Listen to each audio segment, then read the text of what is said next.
Para que Deus usa a adversidade? Para apontar o pecado em nossa vida. Se há um sentimento de falta de perdão, de amargura, de hostilidade, de raiva, preconceito ou o que quer que seja, Ele quer nos livrar de tudo isso. E assim, Ele permite que a adversidade nos ensine como viver uma vida piedosa. Mensagem de hoje, no meio da adversidade. A adversidade não é realmente uma escolha. Se fosse, todos nós diríamos, não, obrigado. Todos nós simplesmente temos de conviver com ela. Não é uma escolha, é uma realidade, porque vivemos num mundo caído.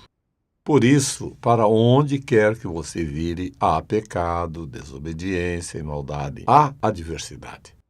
Todos vamos experimentá-lo uma vez ou outra na vida. De vez em quando encontro alguém que me diz, o senhor não pode imaginar. Toda a minha vida tem sido apenas um longo rastro de adversidade. Por isso quero esclarecer o que entendemos por adversidade. É uma condição de sofrimento que envolve angústia, pressão, provações, mágoas, decepções e, claro, muitos outros aspectos da vida que, de alguma forma, nos causam desconforto.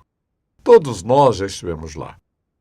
Todos nós experimentamos a adversidade de uma forma ou de outra e todos gostaríamos de evitá-la se possível fosse, mas não é possível evitá-la, porque nós vivemos em um mundo caído. Agora, se você evitar tudo, todas as possibilidades de adversidade, você pode perder algumas das melhores coisas da vida. Mas você pergunta, bem, como pode a adversidade me trazer algo bom? Se ela me causa angústia, dor de cabeça, aborrecimento e todo tipo de sofrimento. Quero que você pense em algumas pessoas da Escritura que passaram pela adversidade, mas que foram maravilhosamente trabalhadas por Deus.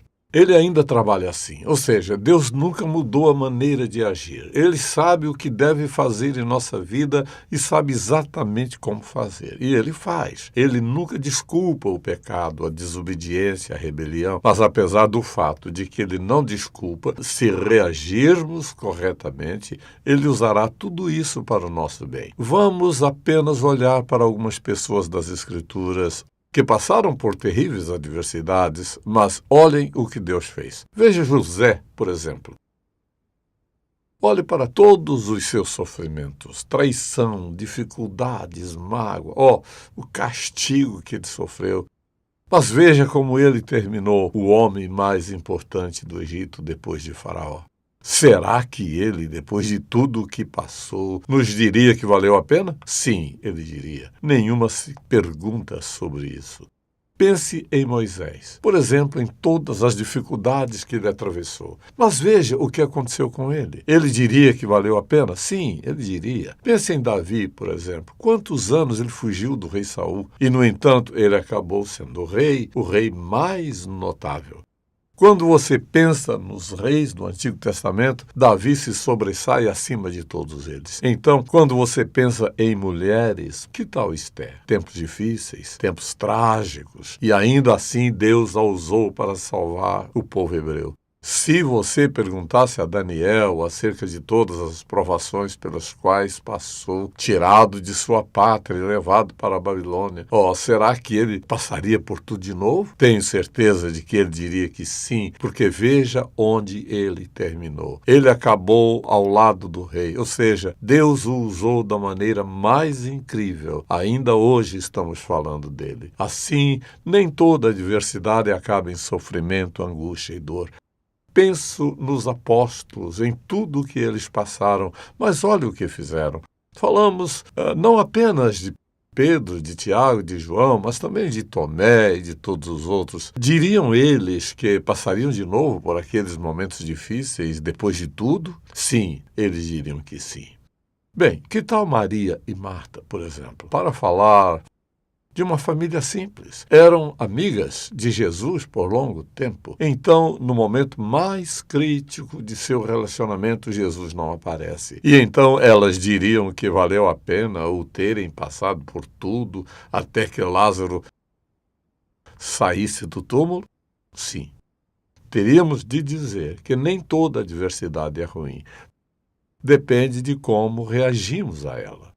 O que quer que você esteja atravessando hoje, onde quer que você esteja, suportando a adversidade em sua família, entre seus filhos, financeiramente, em seu trabalho, o que quer que seja, não importa o que possa ser, poderá ser parte de uma das maiores bênçãos de Deus em sua vida. Assim, depende de como nós reagimos, de que maneira isso vai terminar.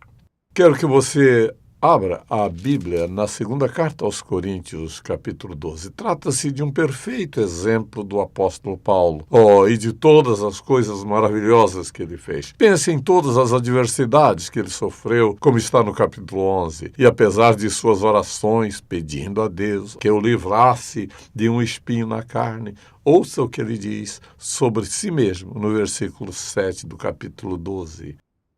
Para impedir que eu me exaltasse por causa da grandeza dessas revelações, ou seja, as coisas incríveis que ele passou para impedi-lo de exaltar-se a si mesmo.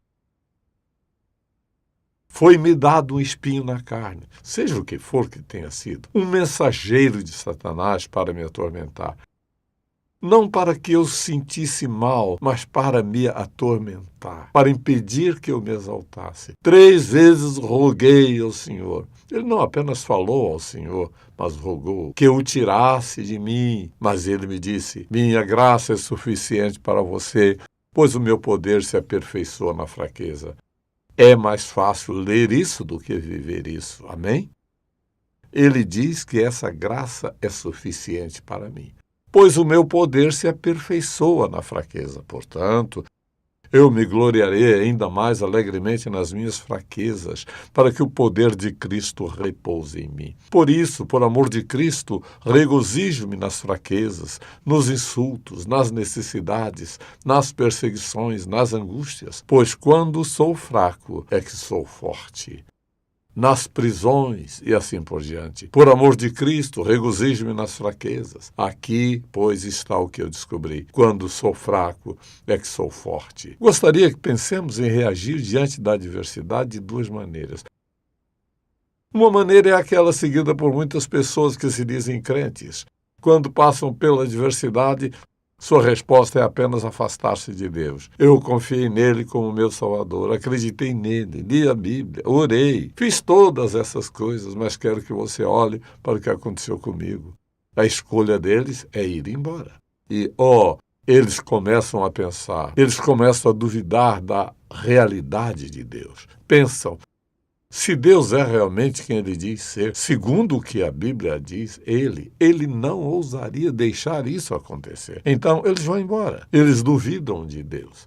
Uma segunda reação é a de quererem culpar Deus pela provação. Em outras palavras, se Deus realmente me amasse, ele não permitiria que isso acontecesse com a minha família, minhas finanças, meu trabalho, meu futuro, minha reputação, qualquer que fosse. Se ele realmente fosse quem ele diz que é, não teria deixado isso acontecer. Assim, a culpa é de Deus. Às vezes, quando alguém não pode culpar seu marido ou esposo ou alguém mais, ele culpa a Deus.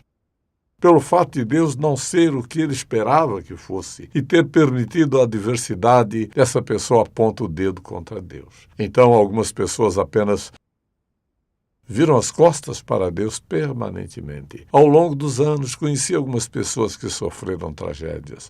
Eu me lembro de um jovem que possuía uma bela família e seu filho, de cerca de 7 anos de idade, era a alegria do pai. O menino morreu de repente. Apesar de todas as coisas, de todas as nossas orações e das nossas palavras de que Deus tinha sido bom, de que tinha sido bom para ele, lhe dando grande família e muitos bens, ele nunca pôde aceitar o fato de que Deus havia tomado seu filho. Ele ficou muito amargo por causa disso. E assim, por causa do que lhe havia acontecido, ele culpou Deus, se afastou da igreja e também se afastou de sua família. Nunca mais ouvi falar dele. Ele estava na igreja todos os domingos, sentado na seção central. Quando o conheci, ele era um bom homem, mas ele simplesmente não podia aceitar a adversidade. A resposta de algumas pessoas é: não me venha com esse negócio de Bíblia, porque aqui estão as promessas da Bíblia, promessas que Deus não cumpre. Assim, eles mantêm o livro fechado. Se você perguntasse a essas pessoas se acreditam na palavra de Deus, a resposta delas é que costumavam acreditar. Se sua pergunta fosse: vocês creem na palavra de Deus? A resposta poderia ser que nem sempre a Bíblia é a verdade. Em outras palavras, as pessoas fecham a Bíblia. Apenas dizem: você sabe, há promessas, há muitas promessas, mas o cumprimento, parece que não acontece. Dizem isso porque as expectativas deles, versus o seu conhecimento parcial de como Deus opera, leva-os a fechar a palavra de Deus. Então, é claro, eis o que acontece. Quando as pessoas ficam desapontadas e Deus não corresponde à expectativa delas, o que elas fazem é começar a nutrir sua dor e sua raiva. E sua dor cresce mais e mais, e sua raiva fica mais forte e mais forte, até que eles não só se tornam miseráveis, eles tornam miseráveis as pessoas que convivem com eles, tornam miseráveis as pessoas que trabalham com eles. Na verdade, você não quer vê-los nem de longe. Por quê? Porque eles manifestam uma atitude de rejeição em relação às coisas piedosas e justas. Eles estão culpando Deus, estão culpando a Bíblia. A Bíblia não é verdadeira e Deus permitiu essa dor em minha vida. Então, o que acontece? Às vezes essas pessoas não conseguem ser simpáticas, elas vivem com um espírito amargo. Quantos de vocês já conheceram pessoas amargas? Sim. Você sabe por que são amargas? Porque elas não podem esconder isso. Você não pode esconder a amargura. Você pode esconder alguma dor em sua vida ou coisas que lhe tenham acontecido, mas a amargura é como veneno na sua corrente sanguínea. Ela atinge cada coisa de sua vida. Ela inibe sua capacidade de sorrir. Ela impede sua capacidade de amar, de aceitar. Ela altera todos os aspectos de sua vida. A amargura por causa de alguma adversidade que lhe aconteceu na vida e você cresceu amargo. Talvez seja esta a razão para um monte de divórcios. Uma pessoa fica tão amarga que a outra pessoa diz que não pode viver com isso por mais tempo. Não estou justificando, só estou dizendo aquilo que muitas vezes acontece. O pior é que as pessoas que ficam assim, amargas, deixam a adversidade obter o seu melhor. Elas desperdiçam a própria vida. Elas se afastam de Deus. Fecham a palavra de Deus. Elas não estão interessadas nisso, naquilo ou naquilo outro. Qualquer que tenha sido o plano de Deus planejado para elas, observe isso. Tudo que Deus pode ter planejado para elas, um bom plano e maravilhoso, foi esse ato de adversidade que Deus permitiu a fim de purgar algo nessas pessoas. Algo que não deveria estar lá, a fim de que pudessem aprender alguma coisa, crescerem e amadurecerem. Em vez de reagirem corretamente, elas decidem ir embora e vão embora. E resolutamente desperdiçam a sua vida. A adversidade nem sempre é ruim. Então, temos duas reações principais. Uma delas é afastar-se de Deus. E a segunda reação é esta. No meio dessa adversidade, as pessoas muitas vezes crescem no relacionamento mais profundo com Deus. Todos nós caímos numa dessas duas categorias. A primeira categoria é andar longe de Deus. A segunda é andar no relacionamento mais profundo com Deus. E então? Desenvolvemos uma fé inabalável, porque na adversidade Deus se revela a nós mais e mais e de novo, que Ele ainda está lá e ainda é confiável. Podemos acreditar que Ele cumprirá suas promessas. A única coisa que a adversidade faz é provar a nossa fé. Assim, muitas pessoas, apesar do que estão passando, decidem confiar em Deus, perseverar, continuar se movendo, não importa o quê.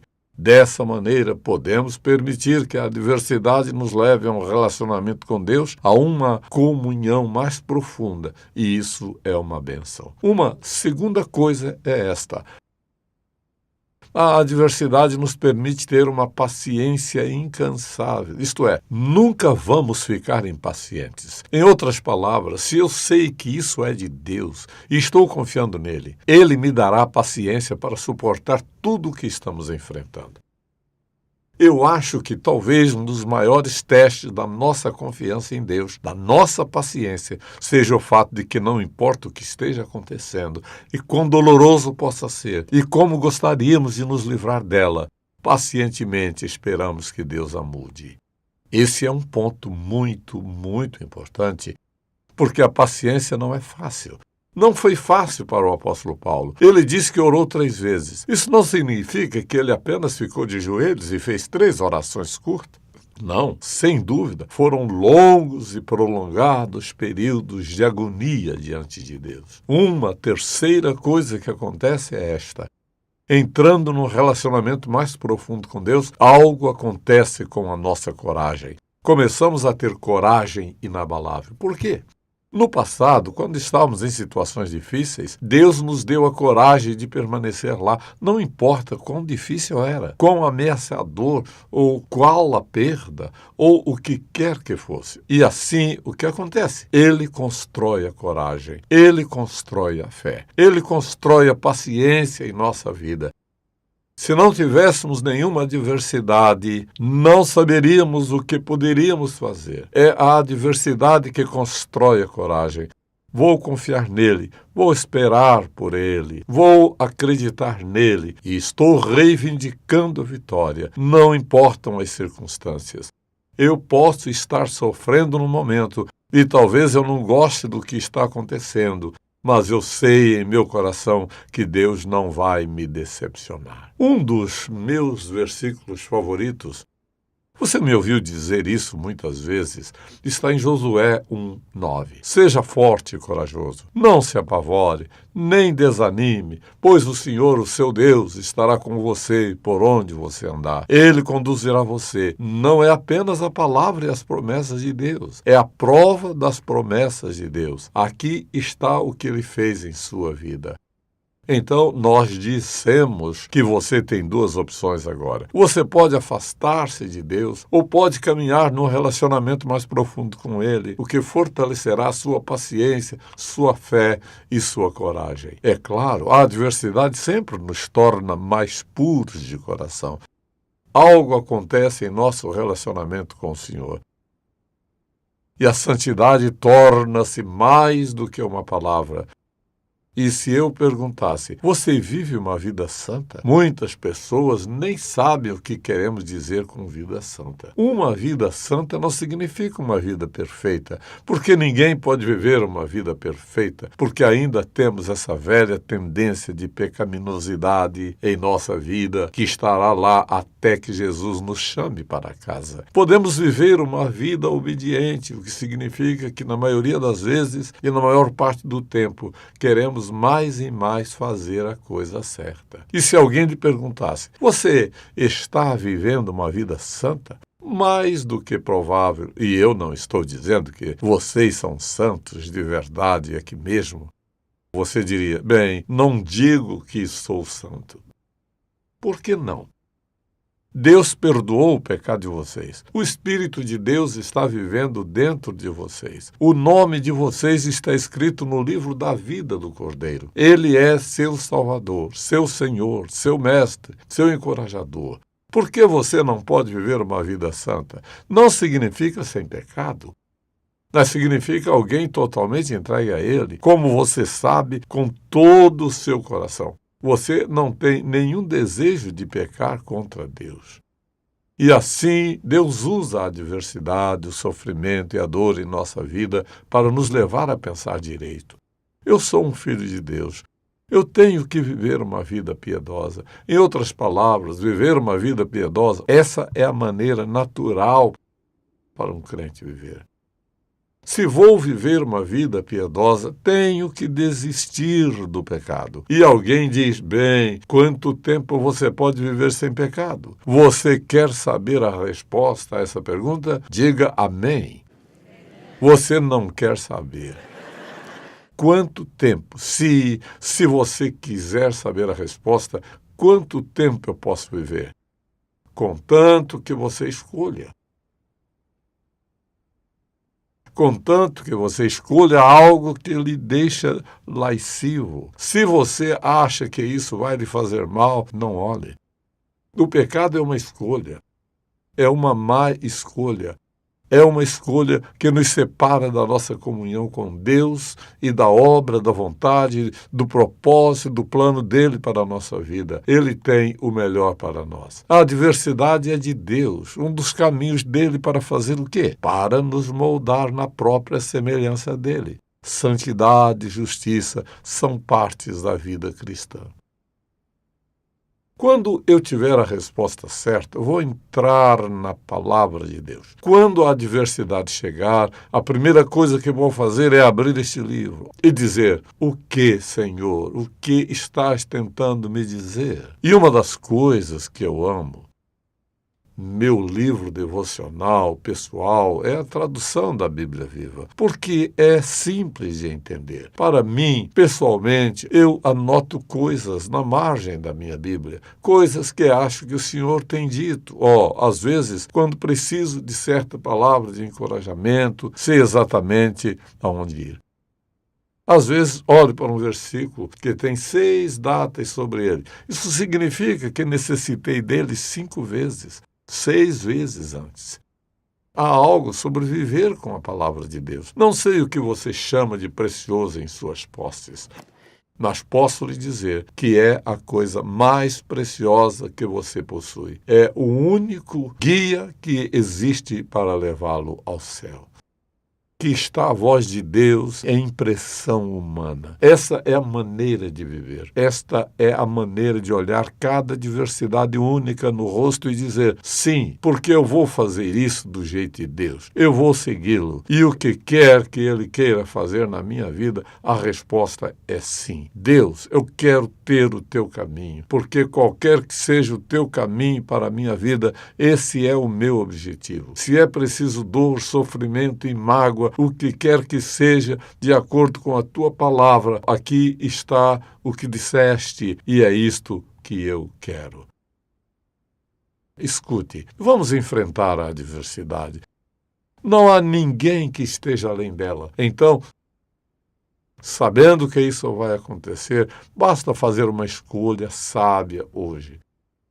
Senhor, eu quero que tu envies as adversidades que permitires em minha vida para me fazer um verdadeiro santo. Quero ser uma pessoa piedosa. Quero ser alguém que você pode usar. Quero ser alguém que se pareça um pouco com o teu filho, Jesus, que reajas como ele reagiu. Quero tomar a decisão certa acerca da adversidade. Tu fizeste de Paulo um santo incrível. Ele nos abençoou por esses milhares de anos. Eu quero que tu me faças esse tipo de santo. Não que eu escreva como ele escreveu, mas que eu seja apenas o tipo de um filho teu que atraia outras pessoas ao Senhor Jesus Cristo, que é meu Salvador e minha vida. Você tem uma escolha. Alguns de vocês estão sofrendo adversidades diferentes de qualquer coisa que eu provavelmente conheça. Mas posso lhe dizer isso: Deus sabe onde você está. Ele está lá com você naquela adversidade. Ele fará exatamente o que ele prometeu fazer. Ele irá ajudá-lo, mantê-lo, dar-lhe a paciência, dar-lhe a fé, dar-lhe a coragem, dar-lhe o amor por aquele que foi capaz de suportar tudo até o fim, para que pudesse tornar você o tipo de pessoa que Ele quer que você seja. Aqui está a escolha. Minha escolha é ceder a essa adversidade, sabendo que Ele tem algo bom em mente. Eu posso me afastar dele ou desperdiçar minha vida. E isso não é o que você quer. Você vê, nós só temos 2 escolhas na vida. Podemos ou viver nossa vida da maneira que queremos vivê-la e recusar dar a Deus uma chance. Ou podemos reconhecer o fato de que temos pecado contra Deus e este Deus em quem acreditamos e confiamos, o Deus da Bíblia, Ele enviou seu Filho Jesus à cruz para morrer nela por nossos pecados e assim expiá-los. O derramamento do sangue de Jesus na cruz pagou a nossa dívida pecaminosa na íntegra. No momento em que você pedir a Ele para perdoar o seu pecado, sem que você faça qualquer promessa de ser uma pessoa perfeita, porque você não será. Deus está pedindo que você entregue a sua vida a Ele, que aceite a morte de seu filho como pagamento pelo seu pecado, que se torne um de seus filhos. E como você teve de ajudar seus filhos a crescerem, Ele vai fazer você crescer. E quando você permitir que Ele o faça crescer nas adversidades, nas dificuldades, nos sofrimentos e na dor que todos nós enfrentamos, Ele fará de você um troféu. Você será como uma joia para o Deus Todo-Poderoso. Ou seja, você brilhará como um santo, não perfeito, mas como um santo. Não sem pecado, mas santo. Ele o abençoará de uma maneira que você nunca poderia imaginar. Isso é quem Ele é. Esse é o tipo de Deus que temos. Estou confiando que, se você nunca confiou nele, que você passe a confiar agora mesmo onde você está. E Pai, quão precioso Tu és, sendo tão paciente conosco. Não somente perdoa os nossos pecados, mas nos purifica, nos santifica. Podemos olhar para a diversidade em ambos os sentidos, como desafios para quem somos e para o que estamos nos tornando, e como um caminho para nos tornarmos na pessoa que você deseja que sejamos. Eu oro, Pai, para que toda pessoa que ouve esta mensagem olhe para si mesma, olhe para as coisas que a perturbam e reconheça que Tu és o único Deus verdadeiro, que Tu te juntes a ela em sua adversidade e a ajude através da dor, não importa o que seja. Obrigado por seres esse tipo de Pai amoroso. Em nome de Jesus. Amém. Se você foi abençoado pelo programa de hoje, por favor, visite-nos em ministerioemcontato.com. Ou se você deseja receber uma oração, ligue 0800 891 3597. Tocando o mundo com uma paixão por Deus e compaixão pelas pessoas. Em Contato com o Dr. Charles Stanley. É uma produção da InTouch Ministries, Atlanta, Geórgia, Estados Unidos. Este programa só é possível pela graça de Deus e a fidelidade de nossos parceiros de ministério ao redor do mundo.